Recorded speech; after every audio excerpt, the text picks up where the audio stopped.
Hi guys, good afternoon. Well, this is Sarfaraz Khan, and I welcome you all in my YouTube channel that is Cross Plus Academy. Well, once again, I've come with a new video that is current affairs of 3rd June 2025 of UPSC, CDS, NTA, RRB, NTPC exams, and many competitive examinations. Well, there will be 11 questions, and each question will have four options, and you will be given 5 seconds to answer. तो आज मैं एक नए video के साथ आया हूं जिसमें आप देख पा रहे हैं स्क्रीन में कि करंट अफेयर्स 3 जून 2025 का जिसमें 11 क्वेश्चंस होंगे और उन सभी के लिए चार चार ऑप्शंस होंगे और आपको जवाब देने के लिए मिलेंगे सिर्फ 5 सेकंड्स। तो वीडियो को देर ना करें, जल्द से शुरू करते हैं। So let's get started. The first question on the screen here we have is what significant event is scheduled to begin on June 3, 2025 for students who qualified in the JEE Advanced 2025 exam? JEE Advanced 2025 परीक्षा में उत्तीर्ण छात्रों के लिए 3 जून 2025 को कौन सी महत्वपूर्ण प्रक्रिया शुरू होने वाली है? Option A CUET UG 2025 registration, B JOSAA 2025 counseling registration, C APLAWCET 2025 examination, and D release of NEET 2025 results. Well, you have been given 5 seconds to answer. Well, the correct answer is option B JOSAA 2025 counseling registration, right? This is the right answer. The correct answer is option B. ठीक है? Let's learn some of its explanation, right? The Joint Seat Allocation Authority JOSAA counseling process for 2025 is set to begin on June 3 at 5 p.m., right? This process is for students who have qualified in the JEE Advanced 2025 examination and seek admission to IITs, NITs, IITs, and other GFTIs, right? संयुक्त seat आवंटन प्राधिकरण JOSAA की counselling प्रक्रिया 2025 के लिए 3 जून को शाम 5 बजे शुरू होने वाली है। यह प्रक्रिया उन छात्रों के लिए है जिन्होंने JEE एडवांस 2025 परीक्षा उत्तीर्ण की है और जो IITs, NITs, IITs तथा अन्य GFTIs में प्रवेश लेना चाहते हैं, राइट? तो ये तो थे आज के सेशन का पहला question, right? Next question, we are moving to the next question of today's session is what is the current status of the 2025 monsoon in India as of June 2, 2025? 2 जून 2025 तक भारत में 2025 के मॉनसून की वर्तमान स्थिति क्या है? Option A, it has reached all parts of the country. Option B, it has stalled after an early onset. C, it is delayed and yet to begin. And D, it has been exceptionally heavy across the country. Well, you have been given 5 seconds to answer. सवाल ये है 2 जून 2025 तक भारत में 2025 के monsoon की वर्तमान स्थिति क्या है? तो ऑप्शंस आपके सामने है। सही जवाब क्या है? Option B. Option B. चलिए इसके बारे में कुछ सीख लेते हैं हम लोग। India's monsoon, which began earlier than usual on May 24, has temporarily stalled, resulting in subdued rainfall across the country. The Indian Meteorological Department anticipates that monsoon activity will resume around June 11 due to a developing weather system in the Bay of Bengal. क्या ये रहा हिंदी में कि भारत में monsoon जो इस वर्ष सामान्य से पहले 24 मई को शुरू हुआ था, फिलहाल रुक गया है, जिसके कारण देश भर में वर्षा की मात्रा कम हो गई है। भारत मौसम विज्ञान विभाग का अनुमान है कि बंगाल की खाड़ी में बन रहे मौसम तंत्र के कारण मॉनसून गतिविधि लगभग 11 जून के आसपास फिर से शुरू हो सकती है। ठीक है, तो अब तक हम लोगों ने सेकंड क्वेश्चन कर लिया, right? Next one, Third question on the screen here we have is, which Indian state recently received central approval for establishing a new Indian Institute of Management IIM? हाल ही में किस भारतीय राज्य को एक नया भारतीय प्रबंध संस्थान IIM स्थापित करने के लिए केंद्र सरकार से मंजूरी प्राप्त हुई है? Option A Bihar, B Assam, C Rajasthan, and D Uttar Pradesh. Well, you have been given 5 seconds to answer.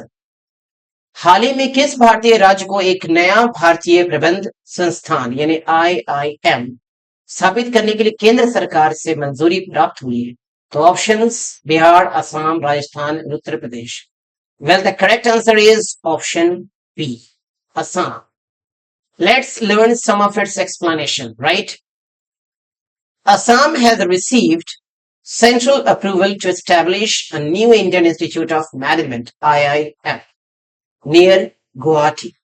The upcoming IIM will be established at Marabhita in Kamrup district and will be guided by IIM Ahmedabad. Assam को गुवाहाटी के पास एक नया भारतीय प्रबंध संस्थान IIM स्थापित करने के लिए केंद्र सरकार से मंजूरी मिल गई है. ये नया IIM कमरूप जिले के मारभेटा में स्थापित किया जाएगा और इसे IIM अहमदाबाद द्वारा मार्गदर्शन दिया जाएगा. ठीक है, वीडियो अगर थोड़ा स्लो चल रहा है तो आप तेजी से कर सकते हैं, लेकिन अगर वीडियो अगर पसंद आए तो इसे लाइक करेंगे, शेयर करेंगे, और अगर आप इस वीडियो पे नए आए, इस चैनल पे नए आए हैं तो इसे सब्सक्राइब करना बिल्कुल भी नहीं भूलेंगे, right? Next question on the screen here we have is, when is World Bicycle Day celebrated annually? विश्व साइकिल दिवस हर साल कब मनाया जाता है? June 2, June 3, June 4 and June 5. सवाल ये है, ऑप्शन आपके सामने है, समय आपको मिल चुका है 5 सेकेंड्स. सवाल ये है, विश्व साइकिल दिवस हर साल कब मनाया जाता है? Well, the correct answer is option B, June 3, right? चलें थोड़ा सीख ले इसके बारे में भी. World Bicycle Day is celebrated every year on June 3 to promote sustainable and environmentally friendly means of transportation. The United Nations General Assembly declared this observance in April 2018. विश्व cycle दिवस हर साल 3 जून को मनाया जाता है ताकि अस्थायी और पर्यावरण के अनुकूल परिवहन के साधनों को बढ़ावा दिया जा सके, राइट? संयुक्त राष्ट्र महासभा ने अप्रैल 2018 में इस दिवस को मान्यता दी थी. ठीक है, नेक्स्ट क्वेश्चन आज के सेशन का ये रहा. Which country recently launched the Chang'e 6 mission to the moon's far side? हाल ही में किस देश ने चांगई 6 मिशन को चंद्रमा के दुरुस्त हिस्से पर भेजा? Option A Japan, B China, C India and D France. Well, you have been given 5 seconds to answer.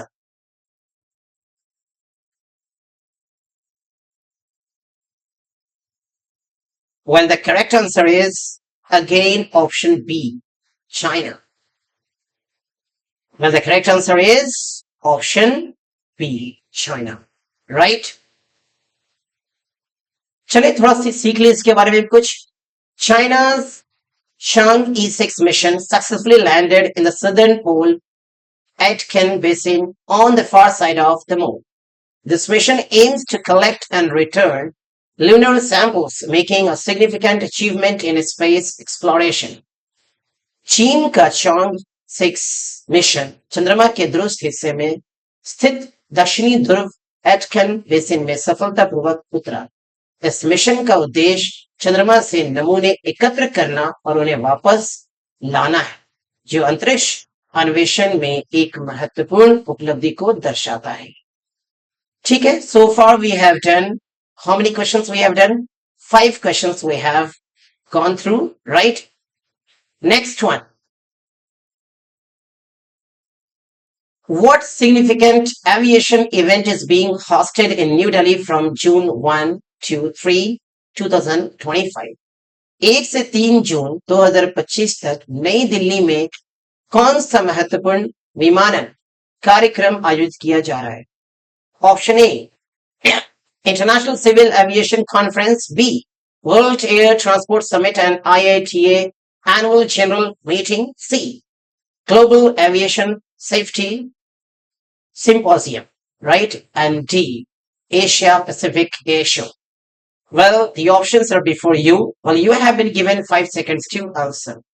सवाल ये है, 1 से 3 जून 2025 तक नई दिल्ली में कौन सा महत्वपूर्ण विमानन कार्यक्रम आयोजित किया जा रहा है?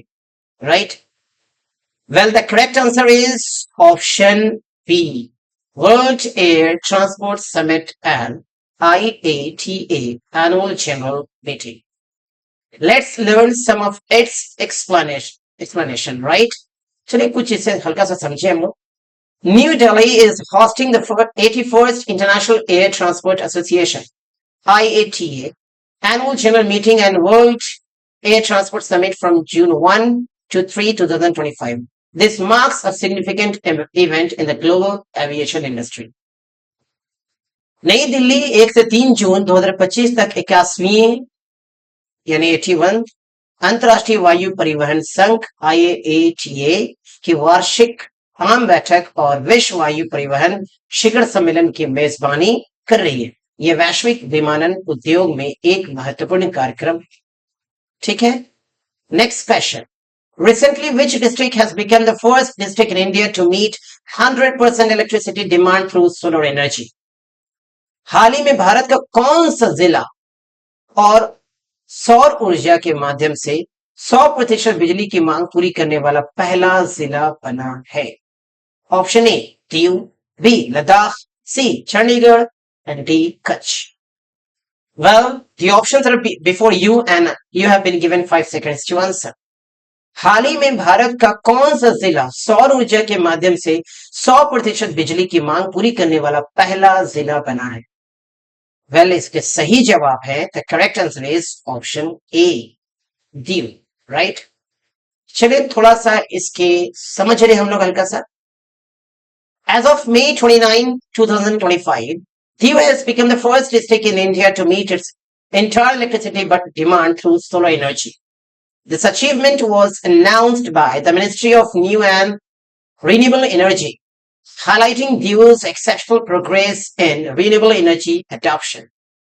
The district now generates 11.88 megawatt of solar energy power, comprising 9 megawatt from ground-mounted solar parks and 2.88 megawatt from rooftop installations.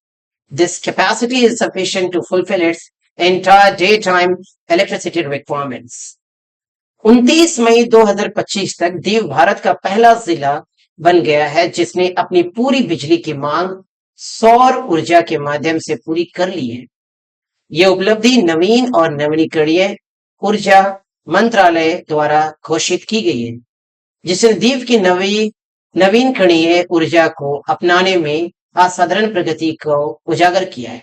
यह जिला अब 11.88 मेगावाट और सौर ऊर्जा उत्पादन करता है, जिसमें से 9 मेगावाट ग्राउंड माउंट सौर पार्कों से और 2.88 मेगावाट रूफटॉप इंस्टॉलेशन से आता है. यह क्षमता पूरे दिन के बिजली आवश्यकताओं को पूरा करने के लिए पर्याप्त है. बहुत ही खूबसूरत. Next one.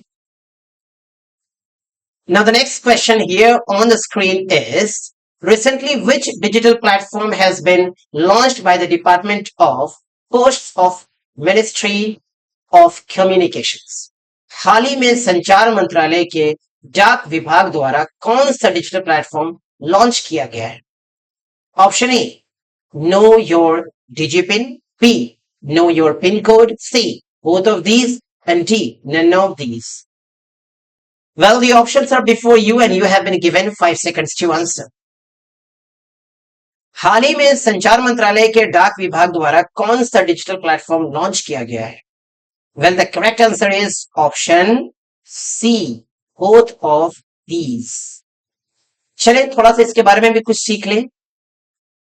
The Department of Posts under the Ministry of Communication recently launched two digital platforms, Know Your DigiPin and Know Your PIN Code. These platforms aim to modernize India's addressing system by providing precise geo-coded location identifiers.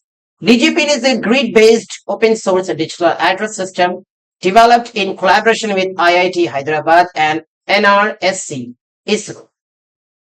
The Know Your DigiPin portal allows users to retrieve their DigiPin based on geolocation, enhancing location accuracy and improving service delivery.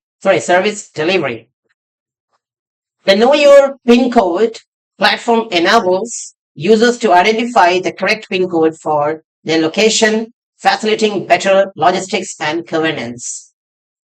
संचार मंत्रालय के तहत डाक विभाग ने हाल ही में दो डिजिटल प्लेटफॉर्म लॉन्च किए, नो योर डिजिपिन और नो योर पिन कोड।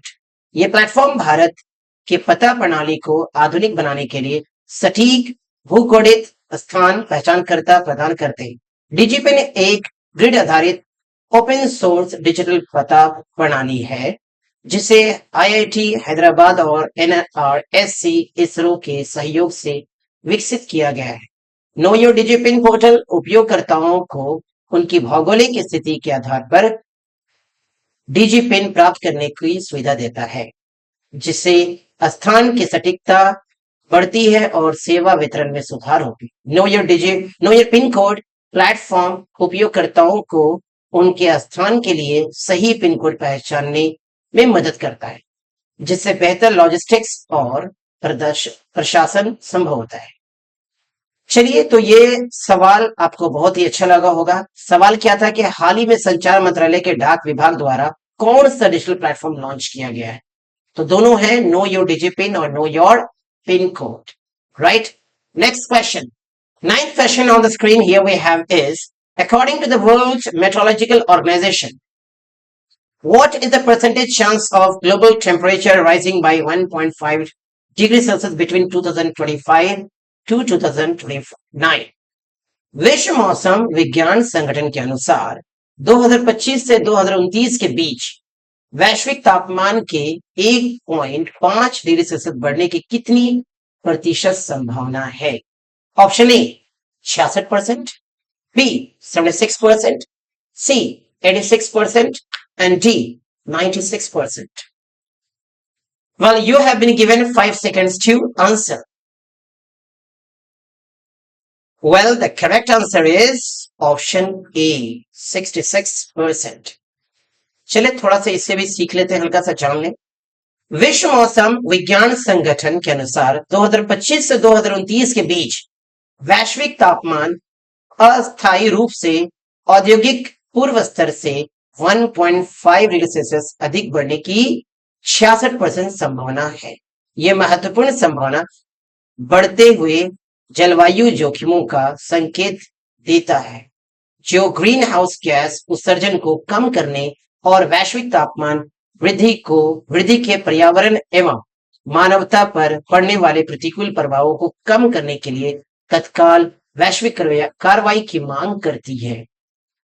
चलिए, नेक्स्ट क्वेश्चन आज का सेशन का ये रहा, in which country has the 22nd Shangri-La Dialogue been organized recently?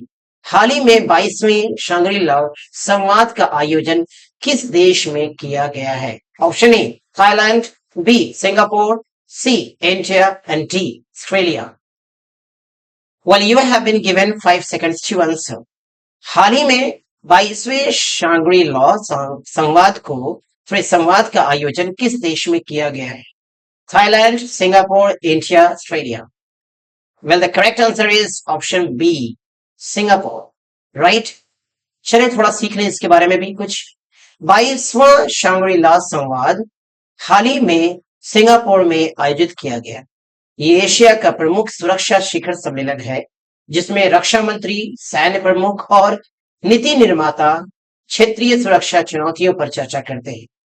इसे हर वर्ष अंतर्राष्ट्रीय सामरिक अध्ययन संस्थान IISS द्वारा आयोजित किया जाता है। यह संवाद इंडो पैसिफिक क्षेत्र में रक्षा और रणनीतिक मुद्दों पर खुले संवाद और सहयोग को बढ़ावा देता है। चलिए नेक्स्ट क्वेश्चन आज के क्लास का और आखिरी question. Recently nomadic elephant military exercise has started between India and which country? हाल ही में nomadic elephant सैन्य अभ्यास भारत और किस देश के बीच शुरू हुआ है? Option A Mongolia, B Russia, C Japan and D America. Well, you have been given 5 seconds to answer. Well, the correct answer is option A Mongolia. Right? चलिए कुछ सीख ली इसके बारे में भी। नोमैडिक एलिफेंट भारत और मंगोलिया के बीच आयोजित एक संयुक्त सैन्य अभ्यास है। इसका उद्देश्य रक्षा सहयोग को मजबूत करना और दोनों सेनाओं के बीच अंतर संचालन क्षमता को बढ़ाना है। यह अभ्यास पर्वतीय क्षेत्रों में उग्रवाद रोधी और आतंकवाद रोधी अभियानों को शामिल करता है। यह अभ्यास बारी बारी से भारत और मंगोलिया में आयोजित किया जाता है और सैन्य रणनीतियों में पारस्परिक समझ, समन्वय और श्रेष्ठ अभ्यासों के आदान प्रदान को बढ़ावा देता है। 2025 संस्करण क्षेत्रीय चुनौतियों के बीच दोनों देशों के बीच जारी रणनीतिक साझेदारी को दर्शाता है। तो आज के टोटल हम लोगों ने 11 क्वेश्चंस कर लिया, राइट। उम्मीद करते हैं कि आपको ये वीडियो जरूर पसंद आया होगा। अगर आपको वीडियो पसंद आए तो इसे लाइक करें, शेयर करें और चैनल पर नए आए तो इसे सब्सक्राइब जरूर करें, राइट। तब तक के लिए अब हम लोग मिलेंगे कल 4 जून 2025 के करंट अफेयर्स लेकर के मैं आऊंगा।